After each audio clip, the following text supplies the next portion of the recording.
Hello दोस्तों, आप सभी को हमारे YouTube channel study with heart 0.2 में आप सभी का स्वागत है। आज हम जानेंगे एसएसजीडी जो 2026 में एग्जाम होने वाला है, जिसका अप्लाई डेट आ चुका है, यानी उसका अप्लाई हो रहा है। आज हम जानेंगे रीजनिंग। कल हमने रीजनिंग का सिलेबस जाना था, आज हम जानेंगे रीजनिंग का फर्स्ट चैप्टर आज हम पढ़ेंगे। फर्स्ट चैप्टर हमारा क्या है? वर्गीकरण यानी क्लासिफिकेशन। ठीक है, पहले पहले हम जानते हैं कि जो क्लासिफिकेशन है, ठीक है, वो होता क्या है। ठीक है, पहले हम जानेंगे क्लासिफिकेशन है वो होता क्या है। तो आप सभी को बता दें, क्लासिफिकेशन यानी तीन भागों में बटा हुआ है। फर्स्ट जो होता है नंबर क्लासिफिकेशन, फिर सेकेंड जो हमारा होता है वो होता है वर्ड्स क्लासिफिकेशन, फिर हम जो हमारा थर्ड है यानी तीसरा चैप्टर है वो होता है लेटर्स क्लासिफिकेशन यानी नंबर्स। नंबर जैसे आपको क्वेश्चन किस प्रकार आता है ये हम देखेंगे। पहले मान लीजिए कोई आपको ए नंबर में दे दिया जाए 7, ठीक है, बी में आपको दे दिया जाए 9 और सी में मान लीजिए दे दिया जाए 16 और डी में आपको 25 दे दिया जाए। ठीक है, आप ध्यान से देखिए, आपसे क्वेश्चन पूछ दे कि इन चारों में बताइए कि भिन्न कौन है। ठीक है, तो आप ध्यान से देखिए, 3 जो है किसका, सॉरी 9 जो है किसका वर्ग है, तो 3 का है, और 16 किसका है, तो 4 का वर्ग है, और 5 किसका है, 25 का। लेकिन 7 किसी का भी वर्ग नहीं है, इसलिए इस तीन जो है सेम है, लेकिन ये 7 क्या है, भिन्न है। अब हम जानेंगे दूसरा वर्ड्स। जैसे देखिए, इसमें भी 4 आपको उदाहरण दे दिया जाएगा और बोला जाएगा इसमें भिन्न शब्द को छांटिए। जैसे देख लीजिए, कुल्हाड़ी, ठीक है, कुल्हाड़ी दे दिया जाए। बी में आपको चाकू दे दिया जाए, ठीक है, और सी में आपको क्या दिया जाए, पेन दे दिया जाए। ठीक है, तीन ही उदाहरण पर समझते हैं। आप ध्यान से देखिए, जो कुल्हाड़ी होता है और चाकू होता है, ये क्या करता है, काटने का काम करता है, लेकिन पेन क्या होता है, लिखने का काम करता है, इसलिए पेन हमारा क्या हो गया, इन दोनों से भिन्न हो गया। अब देखिए, तीसरा जो हमारा है वो क्या है, तो तीसरा जो होता है ना वो अक्षर। जैसे मान लीजिए कि आपको दे दिया जाए ये ई आई, ठीक है, और उसमें बी दे दिया जाए। मान लीजिए आपको 4 ऑप्शन दे दिया जाए, ठीक है, अब आपसे बोला जाए कि इसमें भिन्न बताइए। तो आप ध्यान से देखिए, ए ई आई क्या है, वोवेल है, लेकिन बी क्या है, कंसोनेंट है, यानी हमारा इसमें भिन्न कौन हुआ, डी हुआ। अब इसी प्रकार हम आगे क्वेश्चन देखते हैं कि किस प्रकार क्वेश्चन आता है। आप ध्यान से देखिए, जो हमारा फर्स्ट क्वेश्चन है वो क्या कह रहा है, निम्नलिखित में से प्रत्येक में संख्याओं का विषम योग छांटिए। आप ध्यान से देखिए, 22 और 33, 10, 15, 18, 27 और 16 और 21। आप ध्यान से देखिए इसमें क्या हुआ है, ध्यान से देखिए, 22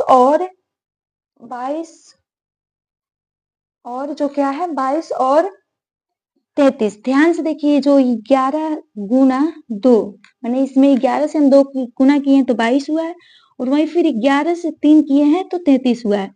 फिर देखिए, 5 का गुणज 2 होता है, 5 का गुणज मतलब 5 में 2 से गुना करेंगे तो 10 होगा, और 5 भी क्या है, 15 का गुणज है, इसमें भी 5 गुना 3 करेंगे तो हमारा 15 आ जाएगा। लेकिन आप ध्यान से देखिए, अब तीन क्या है, 9 दूना 18, और 27 में किससे गुना करेंगे, 9 तिरका 8 में, 8 में 2 से गुना कीजिएगा 16 तो आ जाएगा, लेकिन 8 तिरका कीजिएगा तो 24 आएगा, लेकिन इसमें क्या है, 21, यानी हमारा जो भिन्न है उसमें क्या है, ये वाला है।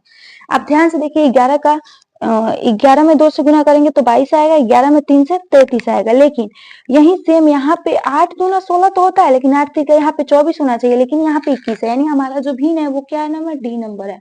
फिर जो हमारा सेकंड क्वेश्चन कह रहा है कि निम्नलिखित में से प्रत्येक में संख्याओं का विषम युग्म छांटिए। अब ध्यान से देखिए, इसमें भी गुणज वाला है, 45 क्या मतलब 45 किस तरह हम लाएंगे। ठीक है, तो आप सभी को बता दें कि 45 15 का गुणज होता है ना, 15 तिया 45, ठीक है, 15 पचे 75, 15 सत्ते पितोतर, लेकिन 15 के पहाड़े में क्या 85 आता है, आप देखिए, 15 छक 90, लेकिन क्या है 90, यानी 85 से 5 ज्यादा, यानी हमारा जो भिन्न है वो 85, यानी 85 जो है 15 से विभाज्य नहीं हो रहा है, यानी जो 85 है उसमें 15 से भाग नहीं लग रहा है। अब देखिए, जो हमारा थर्ड क्वेश्चन है वो रहा है, निम्नलिखित में से प्रत्येक में संख्याओं का विषम युग्म छांटिए। अब ध्यान से आप देखिए, इसमें भी देखिए 13 26 100, ध्यान से देखिए 13 दूना यानी 13 दूना 26 हो रहा है, और 13 का वर्ग कितना होता है, 100, 69, ठीक है, तो सेम दिया, यानी हमारा जो लॉजिक लगा रहे हैं वो सही है। अब दूसरा होता है 17 दूना 34, ठीक है, लेकिन 17 का जो वर्ग होता है ये नहीं होता है, ठीक है, 289 होता है। यानी मान लीजिए कुछ देर के लिए ये वाला आंसर होगा, फिर हम आगे चेक करेंगे, ठीक है, फिर हम आगे चेक करते हैं कि हमने जो डिस्कस लिया वो सही है या गलत। अब ध्यान से देखिए, सी यानी 15 दूना 30 और 15 का वर्ग 225 होता है, ठीक है, 12 दूना 24 और 12 का वर्ग कीजिएगा यानी 144। यानी हमने जो सही डिस्कस यानी जो हमने बी चुना था यानी वो बिल्कुल सही और सटीक है, ठीक है। अब आगे कुछ और भी है, मान लीजिए चौथा हम क्वेश्चन देखेंगे, ठीक है। आगे क्वेश्चन देखिए, 4 संख्याओं समूह दिए गए हैं, इसमें भी सेम करना है, बस आपको छांटना है कि कौन इसमें भिन्न है और कौन सेम है। आप देखिए 48, 80, 63 और 26, ध्यान से देखिए, 7 का स्क्वायर -1 है यानी 49 माइनस 1 यानी 48 आ गया, ठीक है। फिर हमारा जो सेकेंड है यानी 9 का वर्ग करेंगे -1 यानी 80 आ जाएगा। फिर हम यानी कितना 8 का करेंगे और स्क्वायर -1 करेंगे तो कितना आ जाएगा, यानी हमारा 63 आएगा। लेकिन यहाँ पे 5 का जब स्क्वायर कीजिएगा तो +1 हो रहा है, तब जाके 26 हो रहा है। यानी इसमें सब में स्क्वायर करके माइनस हो रहा है, लेकिन इसमें स्क्वायर है लेकिन यहाँ पे क्या हो जा रहा है प्लस, यानी हमारा जो भिन्न होगा वो क्या हो जाएगा डी नंबर, यानी 26 में भिन्न होगा।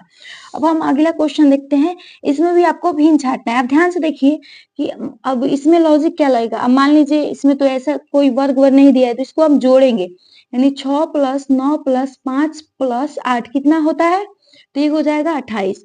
फिर हमारा क्या आता है 7 + 9 + 4 प्लस कितना हो जाएगा 8, ठीक है। इसको हम जोड़ेंगे तो हमारा कितना होगा, तो ये भी 28 होगा। अब देखिए फिर 6 + 8 + 9 + 5, जब इसको आप जोड़िएगा तो कितना होगा ये देखिए, तो इसमें भी हो जाएगा 28। अब देखिए फिर हम थर्ड नंबर देखते हैं कि इसमें क्या हो रहा है, तो 9 + 7 + 8 + 3, लेकिन इसमें क्या हो रहा है यहाँ पे 27 आ रहा है, ठीक है। आप खुद से जोड़िए, 8 × 3 = 11, 11 और 7 कितना हुआ 18, 18 9 × 3 = 27, यानी 18 और 9 कितना 27, यानी हमारा जो भिन्न है वो क्या हुआ डी नंबर। इसमें देखिए आपको इसमें देखना क्या होता है कि आपको इसमें लॉजिक लगाना पड़ता है कि कौन क्या कैसे होगा, ठीक है। कल जो हमारा सेकेंड इसका पार्ट होगा जिसमें हम वर्ड्स के बारे में वर्ड्स के वर्गीकरण के बारे में जानेंगे, और हम जो जानेंगे इसके बाद वो जानेंगे हम लेटर्स के क्लासिफिकेशन के बारे में। तो थैंक यू सो मच, मिलते हैं अगले वीडियो के लिए। तब तक अगर वीडियो अच्छा लगा हो तो लाइक कमेंट शेयर जरूर कीजिए और चैनल को सब्सक्राइब जरूर कीजिएगा। Thank you.